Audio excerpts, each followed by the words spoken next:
Well, good morning and welcome to the Big Buzz Breakfast Club. I'm Melissa Legowski, founder and CEO at Big Buzz Idea Group. We are very excited to be talking about sponsorship this morning and just being able to help all of you grow your programs and hopefully find some new funding sources through this series. So for those of you who don't know, Big Buzz Idea Group powers nonprofit organizations to fuel positive change in the world. And basically, we were founded in the fall of 2004, and we work with nonprofits and associations who want their offices to run more efficiently so they can focus on their mission and organizational growth. We believe that leadership can more effectively work on their organization, knowing that an honest and caring team is managing the day-to-day operations. For less than the cost of a single employee, our experienced team executes a variety of back office tasks, including administrative support services, bookkeeping, communications and social media, development assistance. We do research and database assistance, and along with our event services. We've been extremely busy this year learning a lot about virtual events and helping our clients pivot in this year of COVID. And this year in particular, we've also found that there's a greater need for the nonprofit professionals to have additional support. And thus we've launched some new services, one of them being this Big Buzz Breakfast Club. If this is your first time here today, welcome.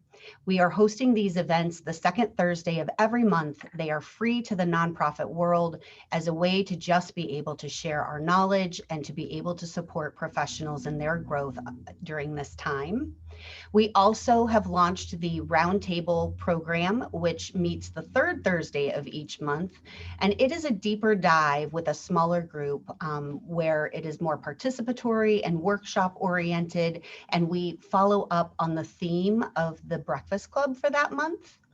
We also have launched the Power Cells, which are a mastermind where nonprofit leaders can come together in a confidential setting to be able to group think, discuss problems, and just try to find solutions in a way that you can have the support you need when everybody's counting on you. And then we also do the Power Up consultations. For those organizations and leaders who are looking for some support and assistance, we are happy to be able to offer consultation services to share our experience from the years. As you know, we're going to talk about sponsorship growth for your nonprofit today, part one. Today, we're going to talk about some general best practices, a lot about creating your packages. And then next month on December 10th, we're going to be talking about lead generation and focusing a lot more on how you can find leads and new contacts to pitch and how you should be focusing your outreach and what fits best for you. I'm excited that on our poll, 71% of you have already got a sponsorship program, but we have a lot of people on the call today, webinar, who have not necessarily developed a sponsorship program yet. So I hope that our information will help you all continue to advance in this initiative. I want to start by telling you a little bit about myself. So I evidently have just always been drawn to the nonprofit world. Every readathon, every bowl-a-thon, bike-a-thon, I was always active and participating. I was a Girl Scout, sold the cookies. And when I was 11 years old, I actually wrote into Jerry Lewis and secured a muscular dystrophy carnival package that he had offered in my backyard. It was actually, I didn't realize it at the time, but it was my start in the sponsorship world because I followed all of the checklist items and I went up in my small town around the square where I asked every business to give something and support our program. And so through the generosity of the businesses in my community and the students from my school who worked the carnival with me and we took turns working and playing, we raised a couple $100. Fast forward all these years later, and my first job was at the North Center Chamber of Commerce, where I was the executive director for 3 years. I was brought on specifically to create RibFest Chicago and to take it onto Lincoln Avenue in 1999. It was at that time that my sponsorship level advanced.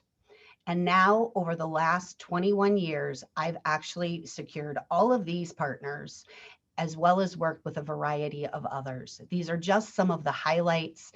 And it was really an interesting process because when I started, I knew nothing.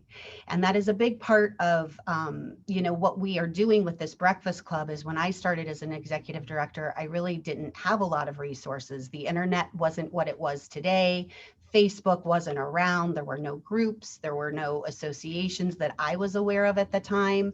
And so it felt very lonely. And through this effort, I just kept kind of chipping away at this. And so a lot of what I'm going to share with you today are the lessons I've learned over 21 years of sponsorship, and hopefully they will benefit you in trying to take your program forward. So what is sponsorship? Sponsorship is a person, firm, or company that supports an event, team, or organization through a monetary commitment or a product service donation in exchange for business exposure and or a chance to connect with potential customers. Sponsors generally want to participate or support an organization for a variety of reasons. And so I thought it was important to walk through those because I think when I first started in this world, I was very focused on what I needed. I wasn't really thinking about the sponsor and the fact that they had goals, that they had limited money. I was very young, very naive. And so I want to talk about some of the reasons that companies sponsor nonprofits, events, and teams. Brand visibility is a big one. I think the best example of this is always Nike and Michael Jordan. I think of them synonymously. And so when you want brand visibility, it's getting your logo out there. It's putting your company out there on a regular basis at a high level. Some companies utilize it for brand introduction. Uh, in 2019, we actually had Tide Cleaners came to us and participated in one of our projects with one of our clients as they were, Tide was launching these cleaners in the city of Chicago. And so they wanted to start to get an introduction into the marketplace. And they thought that a festival where there were volumes of people coming was a great place to do that. Some are looking for consumer connections. Being out at an event, they are able to just really connect with the audience that their brand represents. A good example of this is Gnarly Head is a wine company that we have worked with for several years. And they originally started a barbecue. They pair very well with barbecue. And so they went and planned a series of barbecue events across the country. And they started with Memphis in May, and then they came to RibFest Chicago. And really what they wanted was to connect with a certain type of consumer. They were looking for people who loved barbecue because their wine paired well with that. And so that was the reason for being there. Some companies are looking for lead generation. We've worked with companies like Chicago Reader, RCN Cable, where they really would come out and they were just looking to be able to get people to sign up for their lists, get connected to them. Sometimes they're looking for direct sales. We've had a great partnership with Bud Light for many, many years. And, they are the product being sold on site. So there is a direct bottom line value for them as well. Other companies are looking for goodwill in the communities that they serve.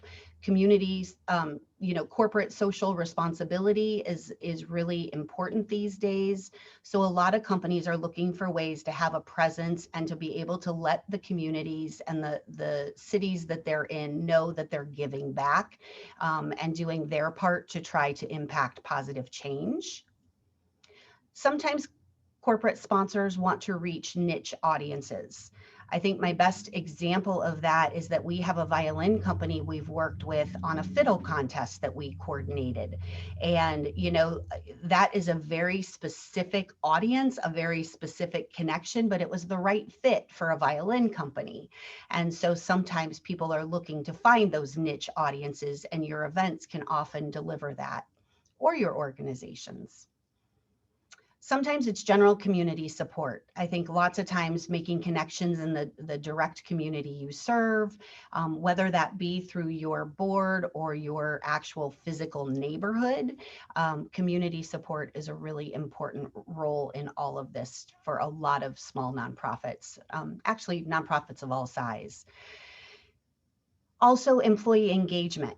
We've watched companies like Salesforce and Target have really started to want to go where their employees want to go and have made it part of their corporate culture. So sometimes that is in the form of volunteering. Sometimes that is in the form of matching grants. If a individual will give to an organization, the company will sometimes match it. So it's important to be able to know that those types of opportunities exist. A lot of companies are looking for promotions in media. We've had some clients that we've worked with who want no media, and they're far more interested in just being on site at an event and connecting with the audience in the room or the people at the event. And then we've had other organizations that don't have the bandwidth to necessarily staff, people or they don't necessarily want the exposure or the promotion of the event. Some only want the promotion because they don't have the staff to be at the event. I think a lot of times the banks are a really good example of that they want to show the community support, and so having them get the promotion tied to the project is important, but they don't always have the manpower outside of their regular office hours. And especially these days, I think people are absolutely more time poor and stretched thinner, and so that could be more the case for a lot of folks. Sometimes the corporate sponsors want audience insights. It's a matter of simply connecting with people at an event and being able to talk with them. Sometimes they learn new things. I've actually seen that companies value this anywhere from 39 to 64%, the feedback that can come through these events, and help them innovate, help them connect with their customers and the people they're trying to reach and serve. So it's a bit like a focus group for them. And then, of course, sometimes companies want to be able to show their thought leadership. So I know that one of our most recent projects that we did a virtual conference. And so for those sponsors to be able to show their expertise and their thought leadership, that was the reason that a lot of the participants were there. I talk about why it's important because what I learned over time is that the first thing you should always be doing when you do get in the room with a sponsor or are able to connect with a potential sponsor is to ask what they're seeking. When you know what their goals are, it's a lot easier to look at how that can fit within your organization and what the possibilities might be. And so I think it's really important to understand these pieces as we move forward. This is a question that we talk about with our clients a lot, and I hear a lot of nonprofits, they want to know what can be sponsored. And I think these days, almost anything can be sponsored. Events have generally been one of the most common sponsorship opportunities. And I would encourage you to, put in the Q&A, even if you've got other ideas or other places where you have also, items that have been sponsored to be able to share with attendees. Awards, so we have an opportunity for one of our projects where a sponsor can absolutely give out an individual award. They can select that participant, they can be highlighted, and there's a whole series of benefits that go along with that. We know of sponsors who have contributed to donor walls and been able to have their name kind of up there for an ongoing long-term basis. Things like computer labs or, drop-in centers or those types of things. Coming up later on the list, you will see the rooms, fields, and courts. We know one after-school program had a sponsor that helped contribute to their new gym so that they could expand their after-school programming, which was very valuable. And those are larger contributions for a long-term benefit. And a lot of what we'll focus on today are a little bit more on the short-term range, but we'll talk about some of that as well.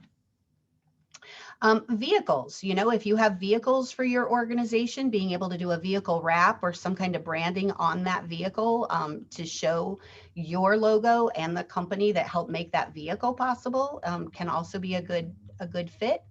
Some organizations want to be direct support for your programs. Sometimes it can be entertainment breaks. If you're doing virtual activities these days, or if you're doing a conference, any kind of entertainment sponsor is another option.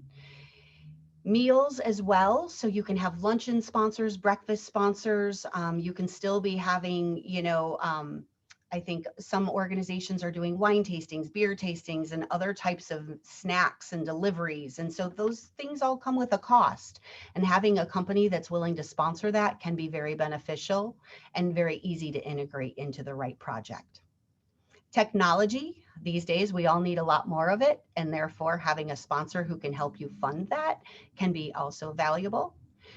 Retreats, some companies want to connect with your leadership more than necessarily like the people you serve and things of that nature. And so if your sponsor is looking to connect with your leadership, the retreats of your organization can be a really good way to have that more direct support and direct connection of your highest level leaders.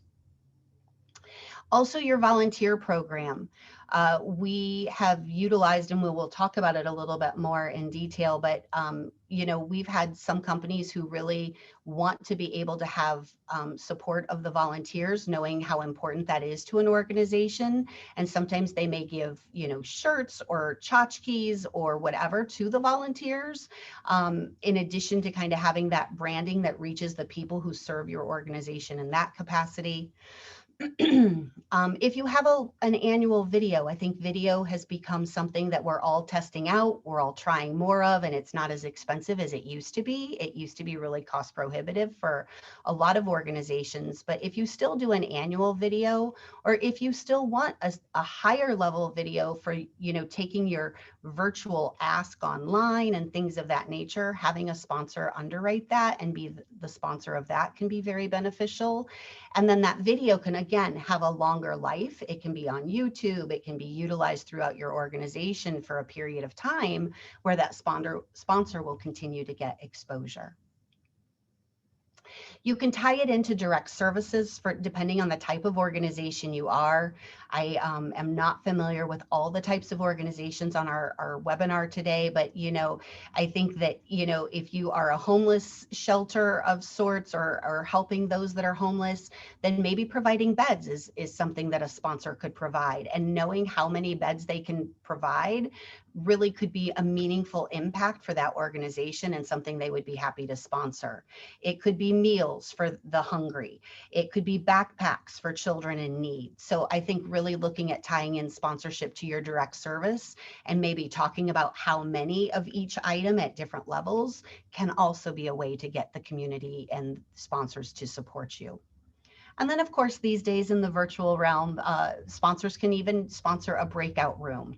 So I think there's a lot of opportunities around that. And this is just, the sky is really the limit. So I tried to give everybody some jumping off points to think about. But once you know what you want to sponsor, then I think the next part is really developing your sponsor package. And I remember this was the hardest part. When I started, I really tried to get creative. And I think it's, depending on your organization and your staff level and your volunteer support, this can sometimes be one of the hardest parts because there's a lot of pieces to this. And so I know one time I actually did customized invitations and I wanted to stand out. There's a lot of organizations that are reaching out to these companies and they're all trying to get support. And so the ability to stand out and be unique is really important. And I think something that I didn't have to think about when I first started in this world, but the whole concept as well around representing your organization and the culture of your organization. You want it to shine through because generally sponsors and nonprofits, they need to have that synergy that makes them similar. They should be going for the same audience or serving similar people. There's a reason why your cause matters to the company that you're connecting with. And so making sure that your culture shines through is really important, which is why you'll see the 3 you're invited samples here, because you can see that they all have very different feels to them. And so I think that that's really important. A good sponsorship package will include a cover letter, just summarizing your ask in very concise ways, good business language, nice bullet points. These days, I think everybody's attention span is short.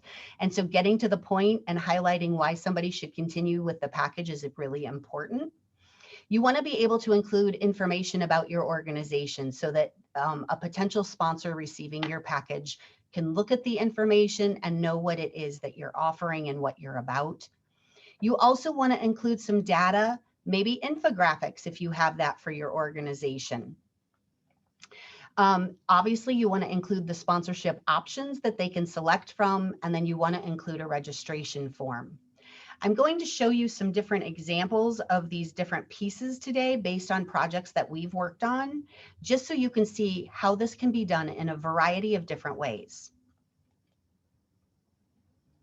So I think one of the most important things about the package is the storytelling feature.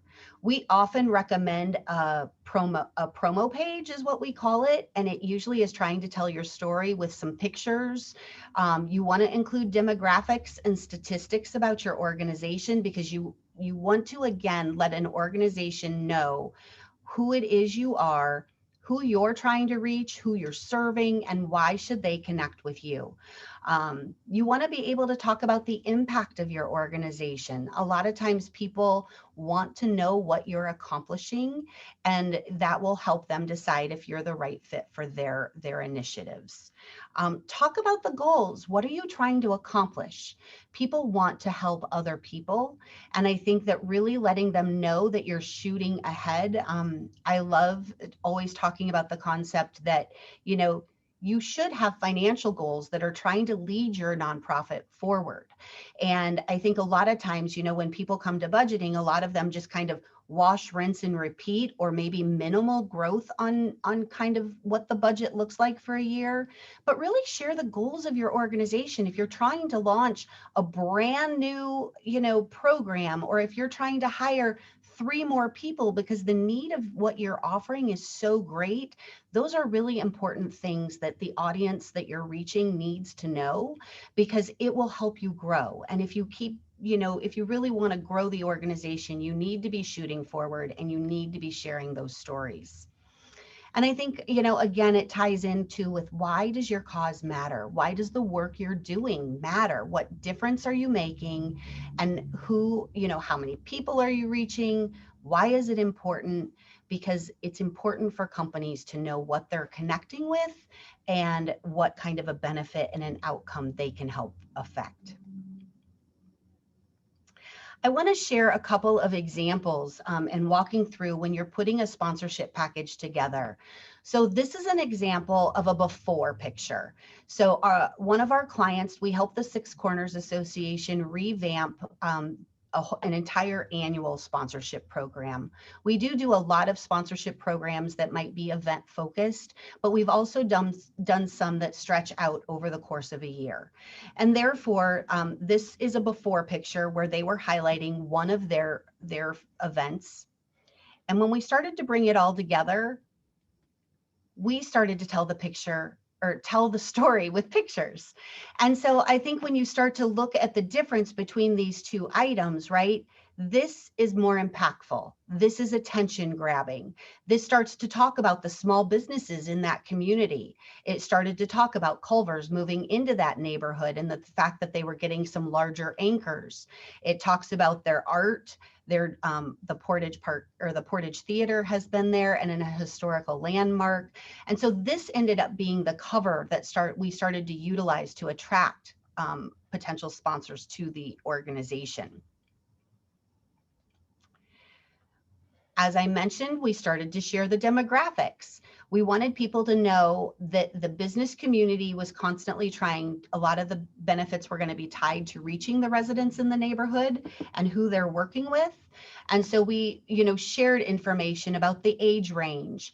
Were they married or not married? What is the income level in that neighborhood? How long had, you know, the businesses been there?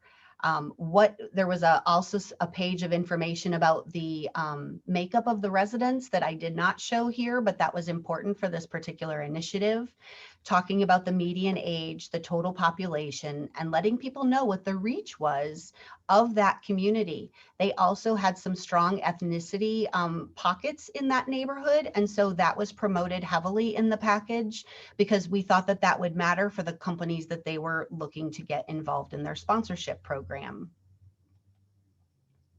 The other thing that we'll talk about, you know, as we build an asset inventory, is also looking at what kind of reach does your organization have? Because what you are ultimately trying to do is connect your audience with sponsors and be able to bring them together in an impactful and meaningful way. And so you want to start to know, what kind of reach does your organization have? This particular organization, they had 7,200 daily impressions on Facebook. So that was a really high number that we wanted to be able to promote, that companies could tie into that. 3,200 impressions via their electronic weekly newsletter, 3,000 impressions via another newsletter that they participated in each month.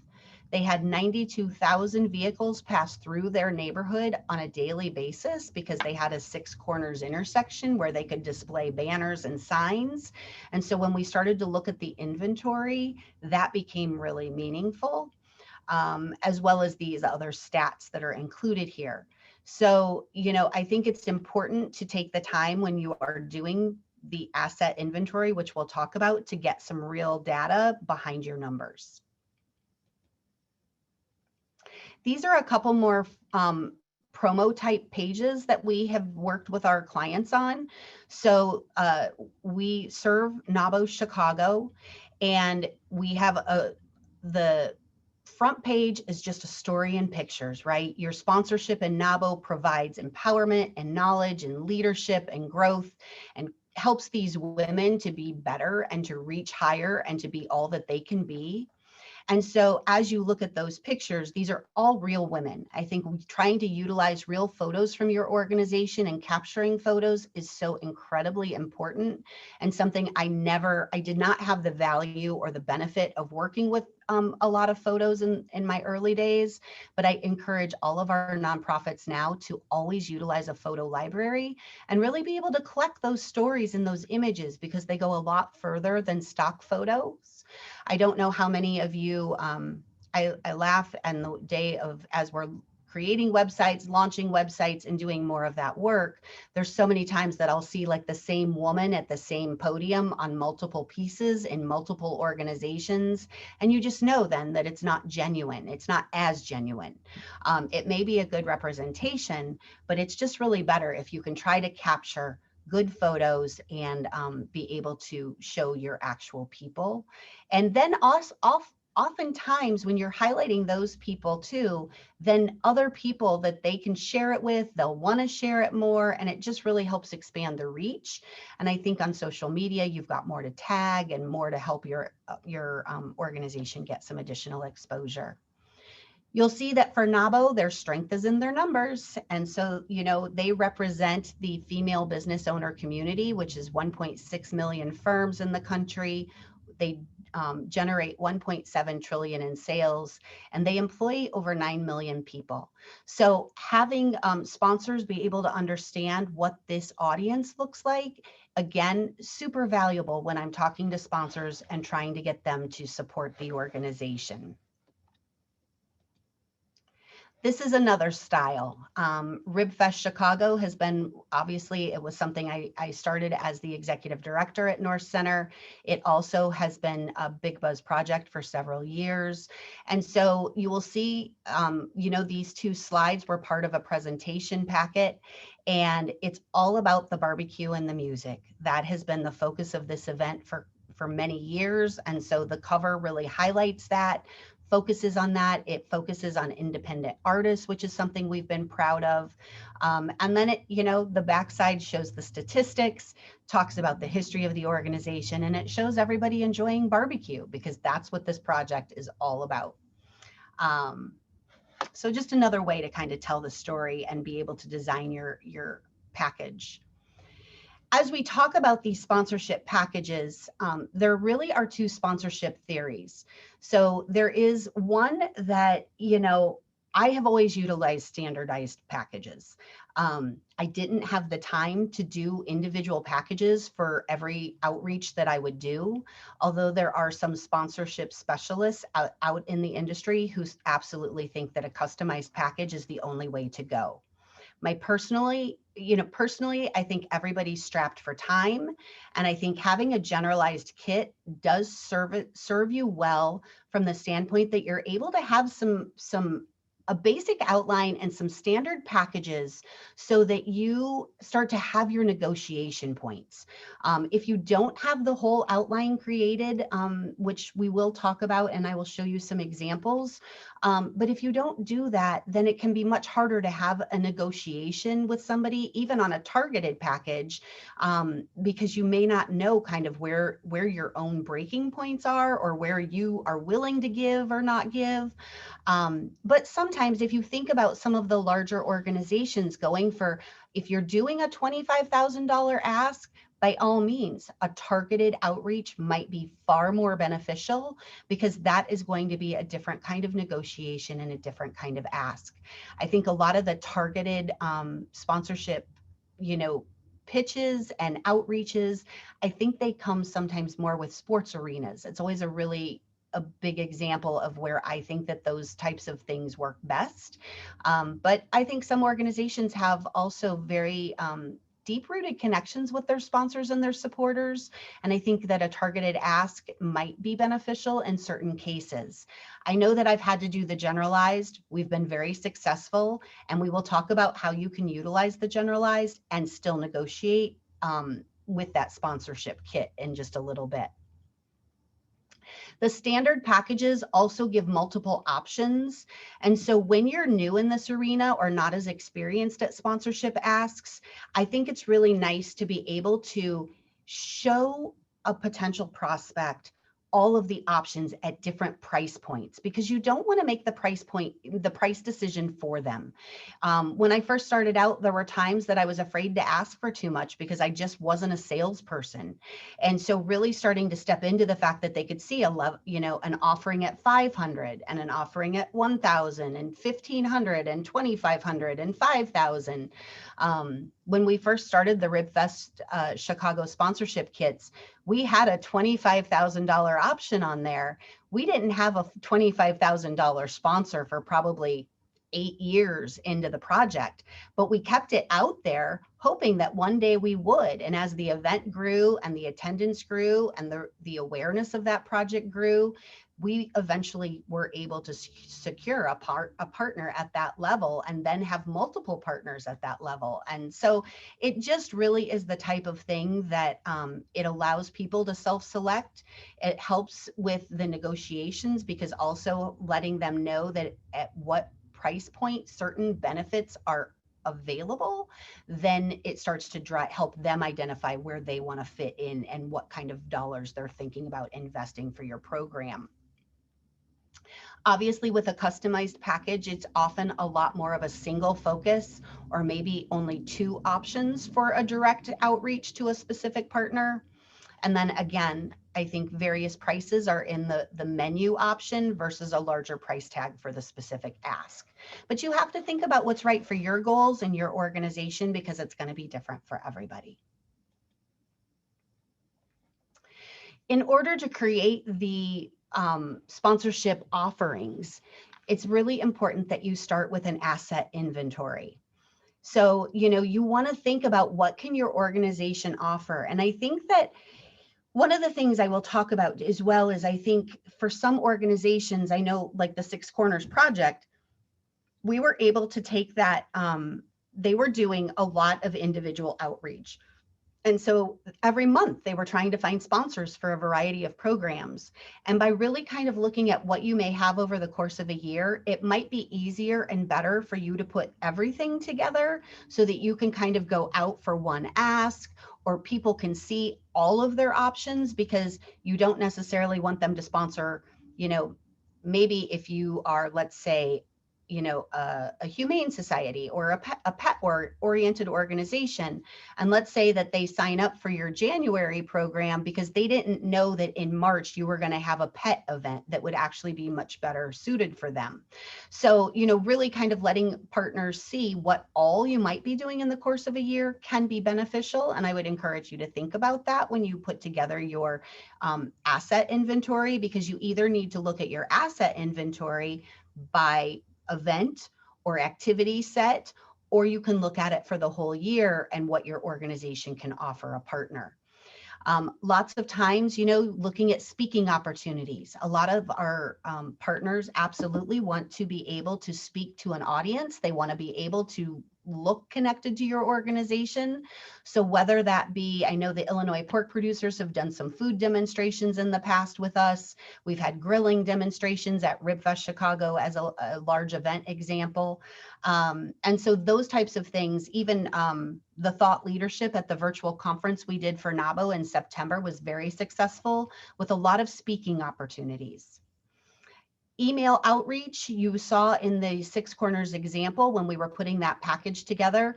What kind of reach do you have via your email? Is it going out weekly? Is it going out monthly? How many members is it reaching? How many general audience is it reaching?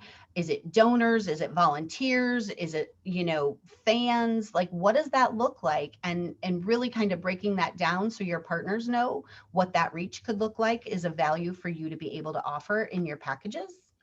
Social media outreach, obviously, you want to include these days as well. Different organizations have different success on different channels based on your own organization, and different partners are looking to be in different places. So that can be a benefit as well. We've talked a little bit about your volunteers. I have a lot of clients who don't really necessarily work with a volunteer pool. And then again, going back to something like RibFest Chicago, there's over 600 volunteers required to pull that event off each year. And so being able to look at what is required for them to reach the volunteers, because those are some very committed and loyal partners of the project. And so being able to look at how many volunteers do you have, what does that involvement look like, and that can be a value to some partners as well. Attendees, whether it be your event, whether it be your events over the course of a year, but really looking at how many people you touch or impact there. What other visibility opportunities do you have within your organization?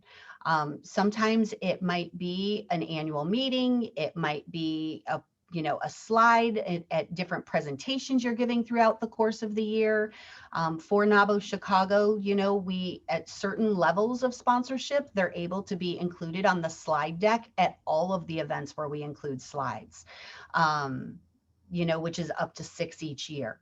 Some of the lower level sponsors, we don't offer that because we want to be able to differentiate that. And so those higher level partners get more reach, as they should. Displays. Is there an expo? Is there the ability to set up a booth at your event? Is there an ability for them to, host a breakout room or do those types of things these days as we're looking at the virtual world? But just trying to look at kind of where a sponsor could display and be able to showcase themselves is also of high value. Tickets, including tickets to the event. I know for a lot of our projects, right, it's the table captains at some of your largest annual fundraisers, and being able to include a table of tickets. We've turned them into bundles this year to still encourage a lot of growth for a lot of the virtual activities. And obviously at higher levels, those people get more tickets to be able to get more people in the room, which hopefully then you're also collecting information on and maybe getting additional supporters in the future. Posters, flyers, etc., to promote the event. What will that look like? I know for a lot of our events, we've gone away from a lot of posters, but we've done an awful lot of flyers or postcards. And so which logos get included on that? We have selectively chosen that only happens at higher levels. For some of our projects, we do as many as 20,000 postcards that can be delivered door to door in different communities. And so if we're not careful, because the postcard is a small postcard, and you just overload it with sponsor logos, it can be overwhelming. And so it's really important, I think, to, offer that at the higher level. But there are, again, those companies that want that promo. And as I mentioned earlier, there are some companies who they could care less about that. If they can participate on site at your event, they may forego the posters and the flyers. And so there's still some negotiation that happens, even if you are outlining some standardized packages, and being aware of that. Volunteer shirts. This is something that we offer at $5,000 and up. Again, for some of our festivals, 600 volunteers is a lot of shirts. And so those last out far beyond the weekend. They have ongoing exposure. I will tell you that I still have some of my volunteer shirts, my staff shirts from, when we first started the project in 1999. And those sponsors that were part of that project still getting that recognition. So when you think about the number of people that are kind of being an ongoing promotion or ongoing showcase of those sponsored logos, it's really important to put that at a higher value because that is something that will be long lasting. Invitation inclusion is another thing. Again, we only generally recommend our highest level sponsors on those. Signage, whether it be before an event or at an event. Like I said, some communities can utilize banners in their neighborhoods. And, some of you may have a parking lot or things of that nature where in the old days, like before COVID, people would drive and be parking in a parking lot for a night, or you might have some high visibility areas, or there might be businesses in your area that would be willing to display a banner, and you could again recognize some of your partners. We've done that a lot for our community-based projects in Lincoln Square, Rogers Park, West Town, North Center.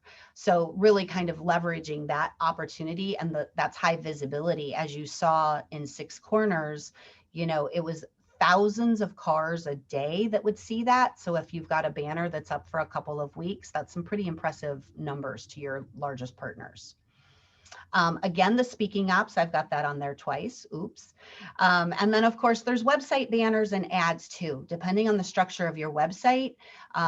Really looking at how you could involve your partners on that website, how you could put them on landing pages and showcase them there. That, again, can be some long-term staying power. And if you get a lot of site visitors, then that can really make a difference. Some of our events are very well known. They get picked up a great deal in the media. And so those types of projects get a lot more hits on the website, and making sure that there's sponsor representation there carries a lot of value for those companies. I want to show you today as well a few different form styles, because I think there's no one size fits all, and I don't think that it has to be done any one way. I think, these two forms, I love showing these offer the exact same thing. And they are just branded differently within the organization. So the grid showcases all of the opportunities within NAWBO Chicago, and it's actually a 2-page document, and I've only included the front. And I'm sorry that it's not very legible at this size, but it's meant to show you that you can visibly see the differences at each of the varying levels. But then when we get to the one large signature event for the organization each year, we take the same information, which I think you can see it, but the event partner benefits for the achievement luncheon is right here, just down on the page a little bit. And so we kind of, that's a big signature event where all of our partners get inclusion. And basically for that event, we've turned it out into a narrative format with bullets so that it helps sponsors see what they get at the different levels when we're focused on that project. So some people really have found great value in seeing the grid, and it's easy for them to scan and to look at. And we still have some of our old school partners who've been with us for a long time who really value being able to see the layout of each of the packages and what they get at each of those levels. So just something to think about how you can package that. Again, just kind of playing this up a little bit. This shows very clearly, focusing in so you could see it a little bit better, that we've started at $1,000. Some of our NAWBO chapters across the country, I know are, it's important to have special offerings. So you may even, if you are a membership-based organization, you have to take into account that a lot of your members or may not be able to participate if they're smaller businesses at the higher levels. And so I've always tried to utilize, we at Big Buzz are very community focused. And so we've always tried to utilize some kind of an offering that allows people at smaller levels to also plug in and support your project. Because for $250 partners can still be incredibly significant, especially if you're trying to get a new program off the ground or sponsorship is new and you're just trying to make some partners. I think it's really important to think about, like, so that $1,000 level, maybe that's available to your members for $500. You can take some of the same things and make them available, or you can customize special opportunities that are only available to your members. I know that for the National Association of Women Business Owners Chicago chapter, what we do is that there are some programs we offer that are only available for our members, and sponsors are not able to partner or to own those, if you will, because we want to protect our membership promotion and really focus on the members that we exist to serve and make sure they each have a place to exist. So sometimes you want to be cognizant of that and think about that.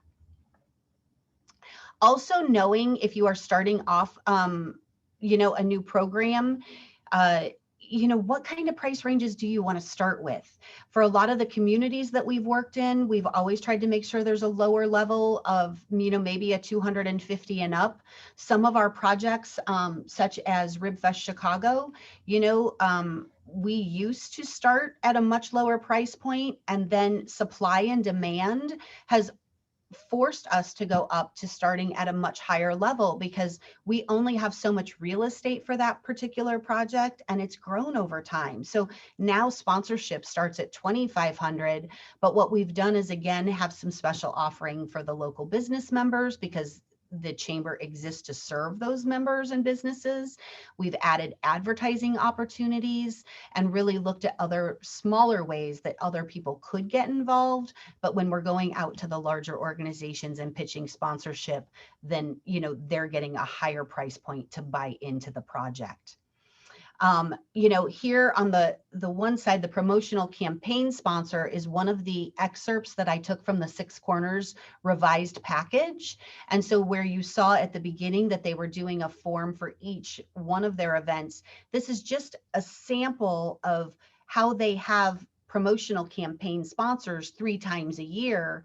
And what they've done is that they've outlined what those 3 campaigns are, how they differ, but then at the bottom, they've also kind of put what your benefits are so that you can see that all nice and clear for that dollar value. And then obviously they have all of the different dollar values shown in that package. Ribfest, again, I've just tried to highlight the lower level, what kinds of benefits get included. Some of the things to think about when you're creating your packages after you've looked at your inventory assets, you want to split them up. What are your highest value assets? Because those should go to your highest level supporters. And what can be, what's easier for you to do. It used to be different. When I first started in sponsorship, we would do a lot of advertising. And so we would only include our highest level donors, sponsors on those advertising pieces, because back in that day, advertising was really expensive. And so we didn't want to have so many that the value was nil. And therefore we only included our largest partners. So there was some real value in being a larger partner with us. Nowadays, websites you can add a lot of logos, and it's far easier to be able to do that without a cost to your organization. So some of that type of benefit you may want to give, but then stagger the logos in, so that your highest level partners are getting the highest level of exposure and on down. So I think looking at a lot of that, there's a lot of opportunities and really starting to break that out. This is another example of a project that we've been happy to work with this year, Beauty Changes Lives. So, they have a whole menu, as you will see at a glance in their sponsorship kit. And it talks about the different unique opportunities, how many opportunities are available at each of those levels. And then at the bottom, they have a grid of what your additional benefits are at each of those levels. On those other, depending on your organization and what have you, one of the things we do with a lot of sponsorship packages as well is that we highlight that sometimes it's a company name that gets included at the lower level, and then we also usually break it out where a company logo starts to be included, and really try to highlight, again, you've got to have value as you go up in the value of what you're asking for. So being cognizant of how to break that out is really, really important. Then after this kind of at a glance page in their packet, we have better descriptions and pictures at each level. There's a page dedicated to each one of these levels about the opportunities and what that looks like. So it's another way, obviously, to again show it two ways, because when you're trying to reach sponsors, right, you want to reach them on a level that they can easily digest. Again, they may be getting a lot of different asks and proposals. And so being able to really have this be clear and have your story and offerings be very well laid out is very important. And a lot of organizations, again, will do it a couple of different ways so that sponsors have choices of how they receive your information. But again, you'll see, right? Think about the amount of people that we can reach with this customized package versus if you were trying to do individual customized outreaches, what that might look like for an organization. It can be very difficult and time consuming. And I know everybody's busy on other tasks and has limited time. Again, I tried to break this out for you and just so I could blow it up a little bit more on the screen and allow you to see it better. That it talks about how many tickets you get for the event. You know, do you get invited to the cocktail reception? Are you able to include a product in the gift bag? You know, are you part of the red carpet step and repeat? Are you included in the press release? Do you receive an ad, et cetera, et cetera? Want to talk about some best practices, some things that I've seen, mistakes that I've made, mistakes I've observed, all in trying to help you do sponsorship at a higher level. Again, I think it's so important when you are introduced to a sponsor, when you are connected to one, when you are granted a meeting after you've sent your package, it's so incredibly important to ask the sponsor what their goals are. You really want to be able to hear from them what they're trying to accomplish, because you will instinctually also be able to identify, you know, if they want exposure, oh, you should start at this level. If they want to direct connect with your volunteers or what have you, oh, this is a program we have that would be right for you. So you can help them cut through the clutter and you can find the best fit for both organizations. And I often laugh when we work with our clients on sponsorship. I always think of ourselves as a matchmaker.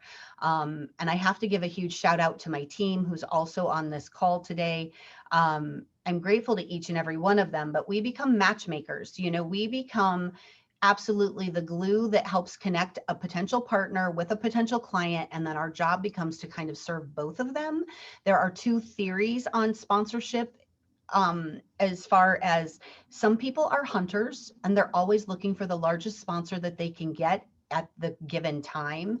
And then I am more from a farming mentality that I constantly think I'm trying to plant seeds and then grow my partners.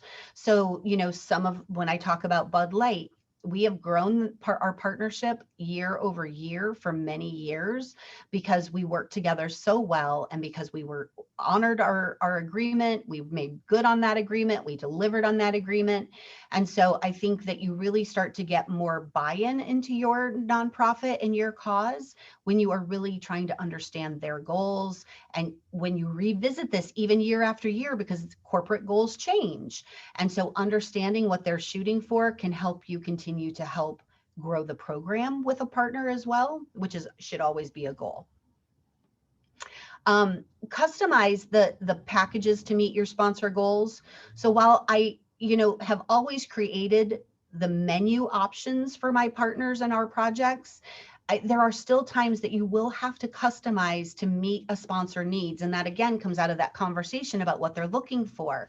So maybe at a $5,000 level, they don't want to be on the posters, but they do need an extra space at the event. And so giving them a larger, booth size might be what we do to forego the inclusion on the promotional opportunities. And so those types of trades or swaps between packages, you really need to think about where you can draw lines and how you can plan for that. But you want to have some flexibility with your partners. And that's where I think having the menu option, you still have the flexibility to be able to customize as needed, but you've got it all laid out. So you've got a roadmap to follow instead of trying to make decisions on the fly, which is one of the reasons that I really am a firm believer in the menu option package. Don't give away benefits. I remember we had a project where, banners getting hung on site was something that was available to our partners, and the client just took a banner and put it up for somebody that, a business in their neighborhood that hadn't contributed anything to the project. And we had to really have a discussion about that, because what's the value? Why is that company who just got their banner hung but didn't contribute to the project, why are they ever now going to become a sponsor if they can get the benefit without having to give the money? So you want to be really cautious about giving away your benefits. And I think a lot of it becomes holding firm. I've had to have some really difficult discussions over the year, but again, by having that outline and those menu options, I'm able to hold the same standards to all of our potential partners, so that I'm not playing favorites and I'm not trying to give favoritism somewhere. I think it can be really important that you just can't play favorites. You want to really make a lot of relationships, and so continuing to utilize and apply your rules or your internal guidelines to your menu options in a consistent way will help you just have hard discussions. It will help you also make friends along the way, because they know everybody's kind of being held to the same standard. Be consistent. I think that ties into that. Again, being consistent across the board with every conversation you have, not allowing somebody to upgrade too much, or not allowing, a low level partner to get high level benefits. How you're going to apply rules within your organization is just really important. And one of the things on the Six Corners benefit, or package, I had mentioned how they had, been doing monthly event solicitation, and we took all of their opportunities. And so the largest partners who were really supporting their organization in the course of a year started to have a whole menu for the whole year of ongoing year-round exposure. NAWBO Chicago does the same thing, in that we really want our largest partners to be exposed to us throughout the course of the year, not just for that one time a year, because we're developing those relationships, and relationships often come better over time. Document any customized packages that you make. So lots of times it's, you'll be having a negotiation or a discussion. It will be really easy for you to say, oh yeah, we can give you this. But just to make sure that you and the sponsor remember that agreement or know what you changed, it's really important to make that, document that you're both agreeing to what the final outline is, and that ties into the bottom bullet of have a signed sponsorship agreement. It's really important. We have sometimes worked with companies where there may be a change in staff along the way. Maybe a client changes their mind along the way. And so we've really been able to hold people's feet to the fire and make sure that packages are seen all the way through to the finish line, made sure that our clients got the money that they were entitled to, and made sure that when there was staff changes, we were able to show them what the agreement was. So I know sometimes as you kind of come up on an event, if you're doing sponsorship for a particular project, it can become very fast and furious as you're trying to make deadlines, but I would never overlook the value of the sponsorship agreement and how that can protect you. A couple other things as we prepare to move into our Q&A, be wary of sponsorships that cost you money. When I first started in this business, there were companies, there was one media partner who came to me and said, yes, we want to be a sponsor. We can give you, 2 full-page ads and you'll get this exposure and it'll only cost you $500. or $1,200 or whatever, right? But it was money that it was a publication we would not have otherwise advertised in. It was money I didn't have in my budget. It was money that we didn't want to spend. And they made it, they packaged it in such a way that it sounded so good, but it was costing us money and money we didn't want to spend. So we walked away from it. It wasn't the right audience for us. And so really, I think sponsorships are sponsorships, you know, like you really have to analyze what's being offered. Sometimes you will have in-kind partners, but they should be budget relieving. So I think about a printer as a great in-kind partner because it may cost you $2,500 to print your program in a standard year, and maybe having a printer, you know, that can print that for you and will do that for free, then that relieves $2,500 in your budget. And so there's a real value to that. And I think you should have in-kind valuation parameters for other in-kind partnerships. If they relieve a budget, we use item like that, we will usually recognize them at that level. If it is something that will be like a nice to have for a project, or it might be something that we hadn't previously considered, we will, we recommend our clients recognize those contributions at 50% of the cash value, because you know, it just depends if we can convert it to dollars or not. So if it wasn't budget relieving, if it's not in our needs assessment, then we often don't also want to give those partners kind of the same benefits or recognition that our cash sponsors are, you know, going to receive, because the cash is so much more valuable to the project and the organization. And those types of things I'm happy to talk about more if that's unclear.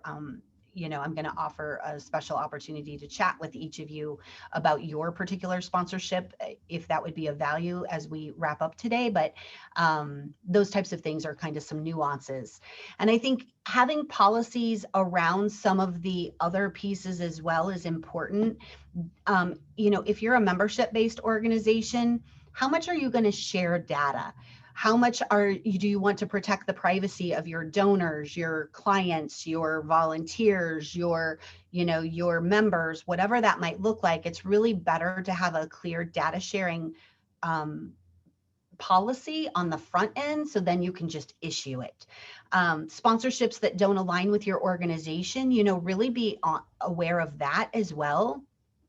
I think we've had a couple of times where our clients have some, you know, they're devoted to sustainability, and some of the companies that were interested in the participating in their project, they weren't necessarily companies that fit into that model.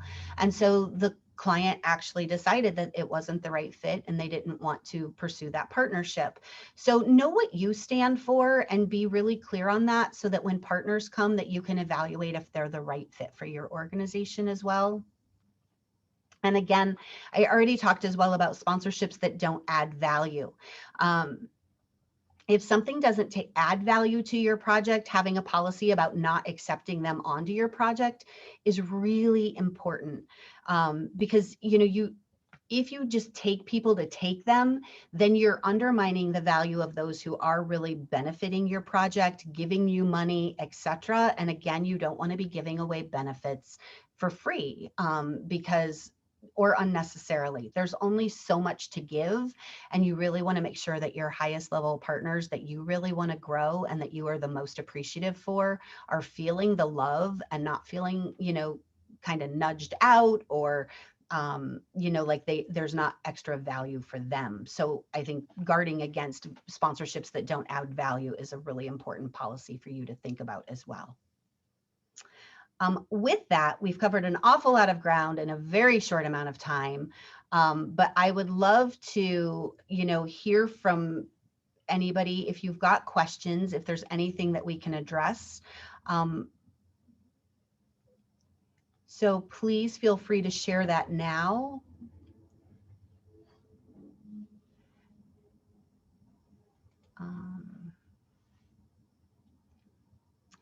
A couple of things I want to talk about as well, that we will be doing on December 10th. We have outlined an entire deeper dive on just primarily lead generation and more about the pitch. And so I think really we are very excited about that because sponsorship is just such a broad topic. It really should have been, could have been 3, 4, 5, 6 sessions. So trying to bring you guys as much information as quickly as possible was important. One of the things that I also think is important is thinking about exclusivity for your sponsors. I know some of our projects we've had to set at what dollar value exclusivity will kick in. So that is also another policy that is good to have on the front end so you're not caught off guard later. Most of our sponsors, we will only give exclusivity at the highest level. So it may start at $10,000 or higher if they want to not have a competing industry, you know, sitting side by side with them. Another thing that goes along with that exclusivity, I know like for NAWBO Chicago, we have a lot of financial partners who support them. And so I think that we try to give each one of those financial partners their own spotlight, if you will, during the course of the year. Maybe we will let one kind of tie into the member orientation. Maybe one will be showcased more at the annual event. One, you know, they will all get to present an award at certain places. One may tie into the annual meeting, but really identifying how you can have some uniqueness to each of them is so important. We have a question about when starting a new sponsorship opportunity, how would you recommend choosing an initial price? And so I think that, you know, $250 is a pretty doable range for people to start to buy in. You got to think about the time and effort you're putting into this. Creating these packages obviously also takes some time and effort. And so, you know, I think 250 up, and I encourage you to have, you know, I think on the Six Corners package, we ended up starting out at 250 and going up to 10,000. We didn't think we were going to get a $10,000 sponsor, but you always want to have people have a place where they can level up. So having a couple of those larger opportunities out there that you're shooting for, and hopefully you will grow into over time, also very important. We have a question from Cherie. Can you give us a rough idea of how much time and staff hours should be devoted to developing and managing an organizational sponsorship program? So this is a great question. And I think as we dive into next month's session and the lead generation, I think that you can really start to look at developing and devoting a lot of time, or you may only have a little bit of time. And so looking at how much you can do and what you do and what times of year you do it, you may have cycles where you've got more time than others, becomes really important. I think that for a lot of our projects, I mean, it's not uncommon for us to hit it hard as if it's event specific, we can easily devote 20 hours a week to it if we wanted to. Also, I think the hardest part is creating your packages. And once you have some standardized options, it becomes easier to update them over the years. Once you also start to have your list and you start to have some leads, that will automatically start to also help you as you go out over time because you won't have to recreate those pieces. We will talk next month about the importance of maintaining your list because that is a huge time saver. And so really thinking about what you can afford to contribute, you know, you can customize it and evaluate it around what you've got to give. I think the best programs are those that, you know, for an organization that may look at the whole year. When we showed the NAWBO packages where we show the annual package options and we show the event specific, a lot of companies that sponsor are looking for partners. They're working on their budgets for next year now. And so being able to reach out now for the larger companies is important, and being able to work on those a few at a time with a little bit of follow-up occasionally is really easy to manage and do. So you can a couple hours a week and you can do follow-up, a couple of emails, call, did you get my email? Oh no, let me resend that for you. It's a great way to get your foot back in the door with somebody. and follow up. So, to keep working that. And then when you come to the actual event, being able to push it out again, it's a different format. It looks new, but we can get more attention from people who maybe we couldn't get their attention in the fall when we reached out. The other thing I will let you all know, not knowing if you work with a lot of really small businesses or if you are looking at larger corporations, but a lot of the small businesses, I find their budgeting is much closer to event time. You need more of maybe, I think a 60 to a 90-day window to get in front of some of them. Whereas some of the largest companies, they're doing budgeting months in advance. And so you have to be going to them sooner. And I also think it's important to keep reaching out to some of those that you are connecting with, because Sony PlayStation was on that slide at the beginning. And I know I really thought for one of our projects, they were just the most ideal fit. And they kept getting our information and they wouldn't return my call and I couldn't connect with anybody. And then all of a sudden, after 3 years, they followed back up with us. And it turned out that their event parameters had changed. And so now all of a sudden, whereas RibFest had not previously fit their requirement for the number of attendees, the change in the company requirements shifted and now we fit. So we had been on their radar and then all of a sudden it was a match and we were really elated to have them participate for a couple of years. So as we try to stay on time today and look at wrapping up today, I want to just share our information here with you. Thank you again for being with us today. If you found today useful, I encourage you to make sure that you have signed up for part 2, which will be on December 10th. I know a lot of you did, and I'm really excited about the deeper dive. Lots of ideas for lead generation and a lot of ways for people who maybe don't feel comfortable with sales. There's different ways you can explore different options that will help make it easier for you. I also invite you to share this information with other nonprofits that you know. The Big Buzz Breakfast Club is something we're really passionate about sharing and pushing out to other people. We want more people to benefit from these monthly webinars. We will be sharing a survey. We want to know what other topics you're most looking for information on, and what we could do to benefit you, because we really just want to continue to give to this community. Again, I've been doing fundraising and supporting nonprofits since I was 11 years old, and it is in my blood, and my team is amazing. I couldn't do what I do without each and every one of them, and we want to continue to support you. So please help us spread the word. I also invite you to visit our website at www.bigbuzideagroup.com and sign up for our newsletter. If you sign up for our newsletter today, I'm also willing to offer you a 30-minute power up call by the end of the year to help actually look at your individualized sponsorship package or discuss any other topic that you would like to discuss with us. So we would love to be able to connect with you and happy to offer that at $125 value if you sign up for our newsletter today. And yeah, other than that, I think I saw another question come in, so I'm happy to check that out. Oh, but yes, absolutely. Will you share the deck from this wonderful presentation? So I will be happy to share the deck from the presentation. We also will be doing a roundtable next week. If anybody is interested, it will be a deeper dive. Again, it would bring people together in more of a workshop format where you would all be talking and we would be sharing ideas, best practices, learning from one another. And so that is next Thursday morning. If anybody is interested in that, when you complete the survey, you can make a note of that there and also sign up on Eventbrite for the roundtable. But with that, I think we are finishing up right on time. Thank you so much for making us part of your morning. We hope that you found some valuable information in today's presentation, and we look forward to staying connected. Have a great day.